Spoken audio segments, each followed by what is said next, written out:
সরকারি গম দেওয়া হচ্ছে তৃণমূল পার্টি অফিসে, আবার ক্যারিং কস্ট হিসেবে নেওয়া হচ্ছে 60 টাকা। এমনই অভিযোগকে ঘিরে রাজনৈতিক উত্তেজনার পারদ চলল দুর্গাপুরে।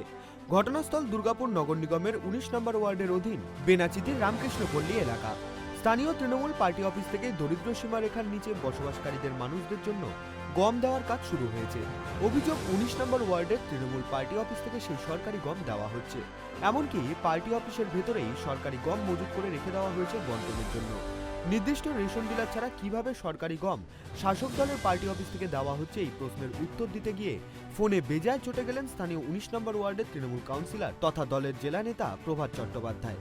এটাতে কোনো অপরাধ দেখছি না, তবুও খোঁজ নিয়ে দেখছি, এই বলে ফোন কেটে দিলেন তৃণমূল নেতা প্রভাতবাবু। রীতিমতো মহিলা তৃণমূল কংগ্রেসের 19 নম্বর ওয়ার্ডের সভানেত্রী ভারতী ব্যানার্জি সহ স্থানীয় পার্টি অফিসের কর্মীরা সরকারি গম কিভাবে নথিভুক্ত করে বন্টন করা হবে তার প্রস্তুতি ও লেখালেখির কাজের ছবিও লেন্সবন্দি হলো সংবাদ মাধ্যমের ক্যামেরায়। অভিযোগ উঠেছে, ক্যারিং কস্ট হিসেবে 60 টাকা করে নেওয়া হচ্ছে উপভোক্তাদের কাছে। যদিও এর মধ্যে কোনো অন্যায় দেখছেন না 19 নম্বর ওয়ার্ড মহিলা তৃণমূল কংগ্রেসের সভানেত্রী ভারতী ব্যানার্জি। মানুষের সুবিধার জন্য এই দলীয় কর্মকাণ্ড সাফাই এই তৃণমূল নেত্রীর। দুর্গাপুরের বেনাচিতি রামকৃষ্ণপল্লীর এই ঘটনায় এখন সরব বিরোধীরা। কি দিচ্ছেন এটা? এটা আমাদের প্রতি বছর একটা গম আছে, জিআরের গম, যাদের নাম আছে তারাই পায় এই গমটা। 72 কিলো করে লেখা থাকে ডিএমসি লিস্টে, কিন্তু 72 কিলো করে রেশন অফিস থেকে দেয় না, 68 কিলো করে দেয়।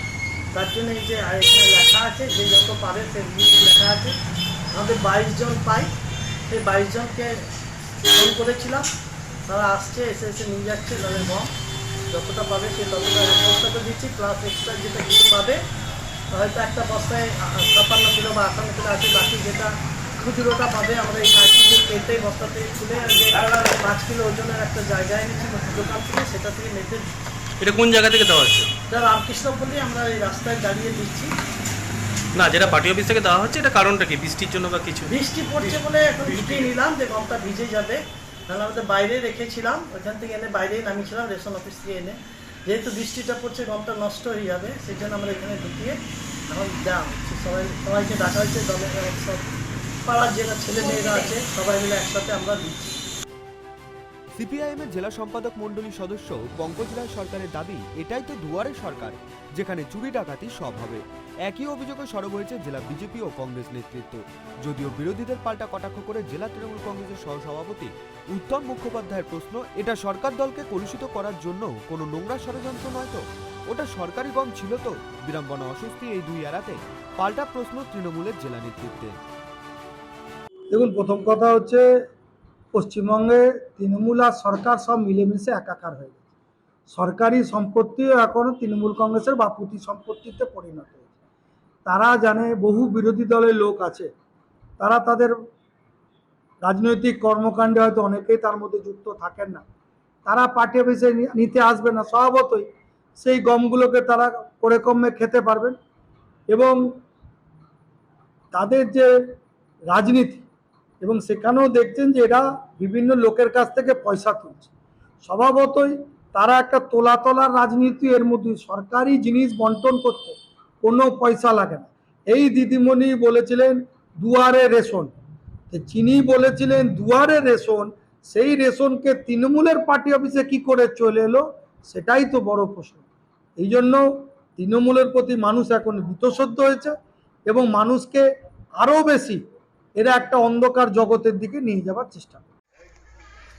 আজকে খবর পেলাম সকালে দুর্গাপুর পশ্চিম বিধানসভার বেনাচিরি রামকৃষ্ণপল্লীতে তৃণমূল কংগ্রেসের পার্টি অফিস থেকে বিএলের যে মানুষ সুবিধা পান সেই গম তারা পার্টি অফিস থেকে বিলি করছেন।